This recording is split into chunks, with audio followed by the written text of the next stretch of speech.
us. Gonna bring Christine on. Christine, how you doing? Oh, I'm doing great. Hi. How are you? How are you? Thank you for joining us tonight. Christine, I got to tell you, with being a CPA, an author, the director of Bagley, our nation's oldest and largest youth-led LGBT organization. Like I said, I don't know where to start. You are a transgender parent and daughter, and there's so much that we have to cover. I know we have a really tight time limit, but I wanted to say welcome to Late Night Parents. Well, thank you. I'm glad to be here. You left out that I'm also a Little League batting champion. I think we're going to get to my first Red Sox. Yeah, and you can't mess with the Little Leaguer either. I'm always in my mind and spirit. Yes, so important. So let's get right into it. Yeah, it's what we're all about. I mean, it's about the kids and the youth, the Little Leaguers of the world, and helping them grow up. It really is. And Christine, I tell you this much. I was speaking with our PR department, and each week, or I would say a few weeks ago, there was a suicide in Charlotte, and it was a suicide of a transgender teen who felt unsupported by his family. Okay.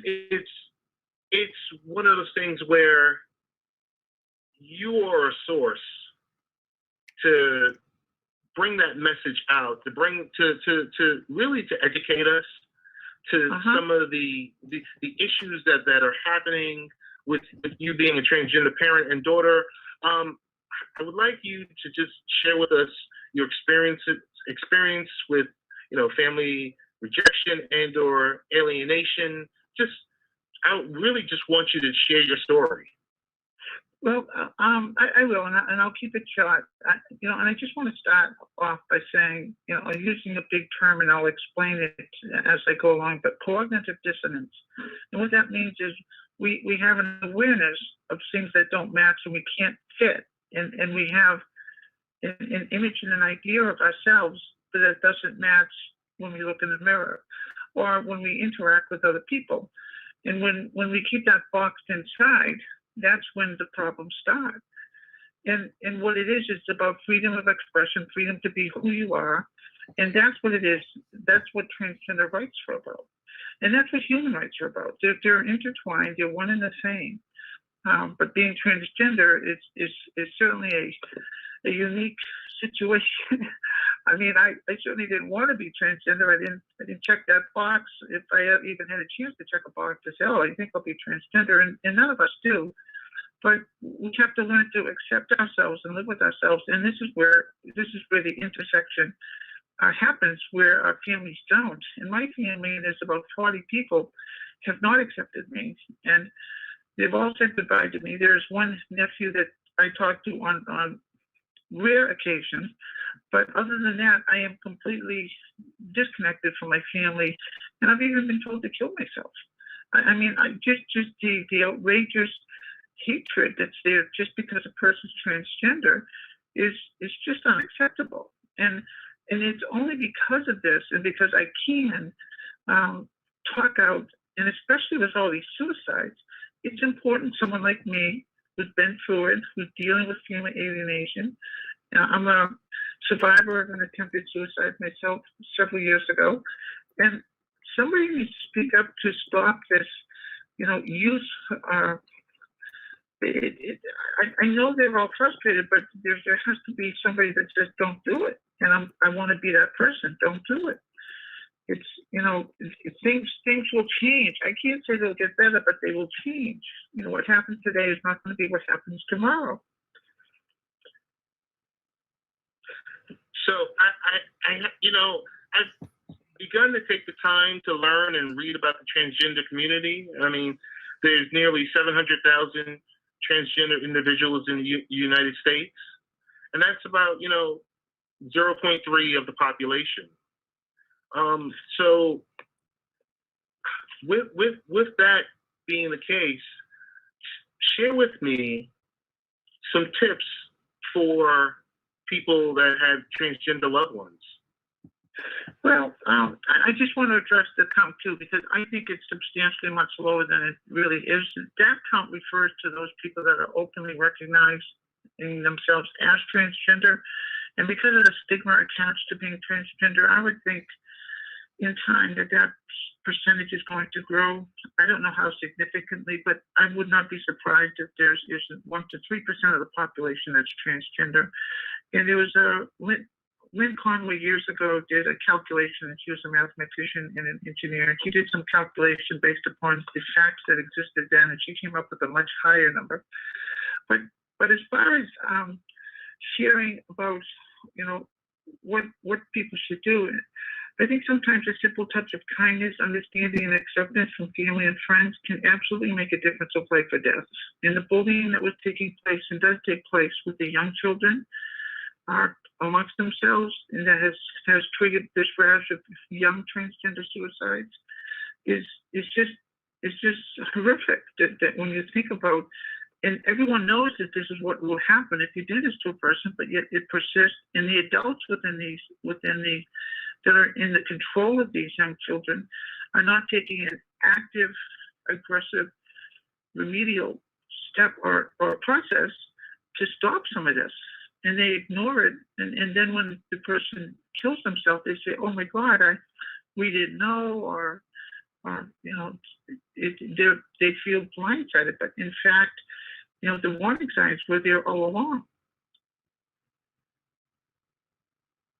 Understood. Christine, tell me how so you're the director of BAGLY. So tell us about your overall involvement with BAGLY. Well, a couple of years ago, I was asked to serve, and I couldn't do it right away because I was going through some some of my own changes, and I was dealing with, and I needed a few months to just kind of conclude some issues that I was dealing with, and I did. And I joined them, and as a CPA, I come in and I try to offer some of my managerial and leadership and also financial knowledge. But what we're trying to do, what the organization is trying to do, and Grace is the executive director, and she's been there about 34 years, I think. We're celebrating our 35th year as an organization. And what we do is we try to create a safe space where everyone's able to participate fully in life, and it's a space for the LGBTQ youth that's free of sex, drugs, alcohol. We don't allow weapons or violence, and we don't want to create any pressure or harassment. And all of this is just kind of the magic of the youth getting there and having a good time and just being kids. Because so much pressure is put on them in the society that they can't just feel free and comfortable. And when we get them together, and we don't let adults come in, it's a youth organization. So the youth kind of police themselves, if I want to even use that term, but they're, you have the older youth helping the younger youth, and it's a really magical formula. And we develop leadership skills, and we try to show them the best way to live and how to identify issues, and then how to deal with those issues so that they can learn to advocate for themselves. And that's really what BAGLY is about. So Christine, you are an author, you're a CPA, you're a director of BAGLY, you're a parent, you're a daughter. I want to go to the author part. Tell me about the inspiration for my first Red Sox game. Oh my goodness. Oh gosh. The inspiration, it was born out of pain and prejudice. I'm dealing with judges in a court environment that treats transgender people very poorly. I'm here in Massachusetts, which is one of the most pro-transgender states in the country. So I can really feel for other people in other states that don't have the law to protect them. Yet if the laws are not enforced, the judges do not have to enforce them. And in a family court environment, because it's a court of equity, not a court of justice, they don't have to follow any laws if they don't want to. They can just make whatever decision they want, and there's no recompense that anyone can follow. So what I did is I felt that the best way for me to deal with these obtuse, dim-witted, family court judges here in Massachusetts is not to go play their game in a court of law, but to become as public as I can, to be an advocate for transgender rights, to explain what's happened here in this court. And for the last 18 months, I've been denied visitation with my child, and only because I'm transgender and supported by these judges. And to me, I can't, in my wildest imagination, I can't understand how a judge can go about participate in parental alienation syndrome, which by itself is child abuse, as recognized by the medical profession today. And I thought if I could write just a spectacular book to show my daughters, what I can do and who I am, and to just express the uniqueness that I am as a person, and understanding how much I love baseball and how much they love baseball. So I wrote a book that I think is second to none, and been in touch with the Red Sox, and they're happy with the book, and I'm getting licensed with Major League Baseball. But it was born out of the problems that happen when a parent can't see their child, and it's no different than being kidnapped. And my daughter lives within 1.5 miles of where my business is, and yet I'm not allowed to see her. And if I do, I'm afraid I'd be arrested. So I can't even approach her in any kind of way, because as an alienated child, she's been taught to hate me. And this is supported by judges. I'm just beside myself. So this was my inspiration to keep writing and to write the best book I could. Understood. Christine, I mean, it's a really remarkable story that you have. I do have one question about the media is caught up with anytime there's a sighting of Bruce Jenner, and there's going to be an interview with Diane, I believe Diane Sawyer. I heard about it a little bit tonight. I caught like one 30-second soundbite about him. But go ahead, about her. I'm not even sure it's him or her. He hasn't said it yet to himself. So right, he hasn't said it. What are your thoughts? No, my question is, what are your thoughts when something like this is, I guess for the transgender community, is Bruce Jenner a spokesperson, or what's your take? Well, Bruce is not a spokesperson yet. She could be, and I'm going to start saying she, because I think that's really the gender that she is. She could be. It's really up to her if she wants to be. And everyone's a little different. I think because of her achievements, I think it would be helpful if she did and was. And I think, this week, apparently, she's going to talk about it. Right. And that will help other people, because the more it gets talked about, the more, I think, acceptance that there will be, and there's more people like Bruce and myself come out and talk about our lives and how my life has been tortured most of my life because of my gender identity that I couldn't accept. And then when I accepted it, everyone else went running out the door. But I think she'll step up to the plate, so to speak. She'll dive in the pool and she'll come out a winner. That's good. So you mentioned, I mean, at the onset, you were alienated with your family. Are you at least on speaking terms with your family now, or is it has it progressed? I have not spoken to my family in 5 years. I spoke to my mother about 1.5 to 2 years ago, and that's the last time I've spoken to them. And that's their choice, not mine. I mean, I've tried to reach out, but they just don't want to talk to me. They don't want me to do. They've told me they've disinvited me to Christmas parties, birthday parties, vacations. I mean, they just told me to stay away. Weddings. Don't even come here. I was kicked out of a wake. I went to see my cousin who passed away, and I was told to leave the wake. It's just terrible. Totally terrible. Christine, so before we close, if a young person is in that type of situation where they're being disowned by their family, I mean, give us, let's just say you had that elevator discussion with them. Let's just say you hopped on a virtual elevator with them. What would you say to them to pick up their spirits or to give them, just some words of wisdom? Understand that this too shall change. As bad as you feel now, just think of a moment when you felt good. And also reach out for help. And even if a parent or someone else isn't doing it, reach out for help with somebody that knows.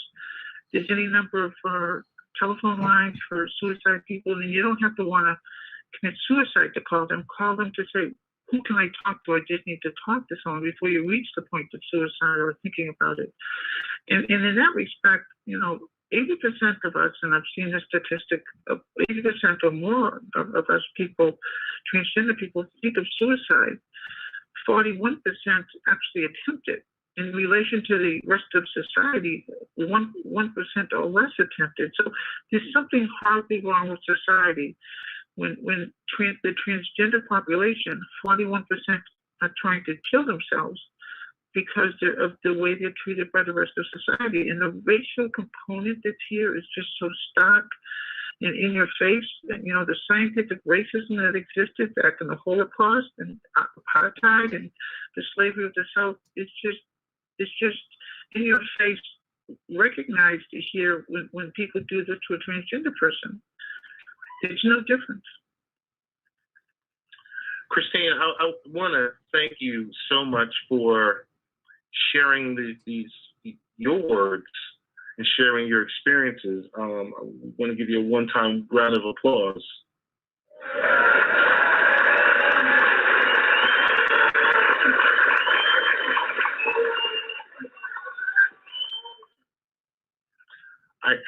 I do want to also ask you. I do want to ask you one other question. It's an Earth Day related question. Tell me today, with today being Earth Day, what did you do? Tell me one thing that you would do to make this the environment that much better. Well, what I try to do is recycle all of my bottles and my paper. I do it both here in the office as well as at my house. I try to use public transportation when possible. And as far as my health products, I always use pump hairspray and not aerosol. And I've been doing that for 10 to 15 years anyway, even before I had the big hair. Gotcha. But I would like to say one thing here, and if I could just finish with a haiku here. This is a haiku that this is my delivery, my pitch to the judges. No pitcher washed up. You can't pitch to save his life. Knuckleball, strike, out. Now that's me throwing a pitch and striking out the judges.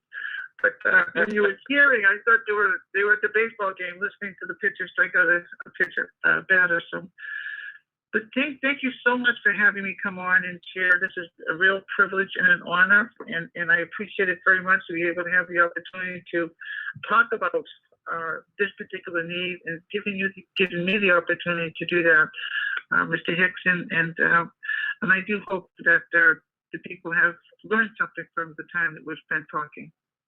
Oh, I'm sure we all have, and I want to say definitely our virtual doors are always open to you. So whenever you want to come on to the show, you're more than welcome to come on to the show. But as we close, I want to say, what is the best way of getting in contact with you? Or Fracture prints your digital photos directly onto glass, making your favorite moments come alive in vivid color. Hand assembled in the USA, Fracture glass prints are a unique and beautiful way to display and share your favorite moments. Simply upload your photo at fractureme.com, select your size, and your glass print will be shipped to you, ready to hang with just one screw. Use code POD15 to get 15% off your order today. That's code POD15 at fractureme.com. Peacock is streaming your favorite shows, movies, live sports, breaking news, exclusive originals, and every live WWE pay-per-view. It's The Office,